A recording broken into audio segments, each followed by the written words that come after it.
Baby হওয়ার পর বাবার বাড়িতে যাওয়ার এটাই একটা প্লাস পয়েন্ট আমাদের, যে বাচ্চাদের কোনো কাজই আমাদেরকে করতে হয় না, সব তার দিদুনি করে দেয়। দেখো আমিও বাড়ি এসেছি আর আমারও কোনো কাজই করতে লাগে না। আমার মেয়েকে দেখো হাগু ছাপ করা, তারপর ওর টানা কাপড় সব ধোয়া, প্লাস ওকে স্নান করানো, ওর গায়ে তেল মাখানো, আমার কোনো কাজই করতে হয় না, সবই আমার মা এবং আমার মেয়ের দিদুন করে দেয়। এর জন্য মেয়েরা বাবার বাড়ি যেতে চায়, যে কদিন একটু আরাম করে আসি।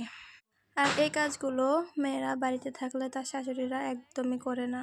যদি কোনোদিন করেও একটা দুটা, তো সেটাই পরে অনেকটা হাজারটা কথা শোনাতে হয়। আর সেই কাজগুলো দিদনে কিন্তু খুব ভালোভাবে করে দেয়, সাথে সাথে খুশি মনে করে দেয়, আনন্দিত হয়ে। দেখো আমার মা কতটা হ্যাপি ওকে নিয়ে, আর ওদের এই খুশি দেখে আমি সত্যি অনেক আনন্দিত হচ্ছি। মা আর নাতনির জড়িটা কেমন লাগছে তোমরা অবশ্যই কমেন্টে বলো।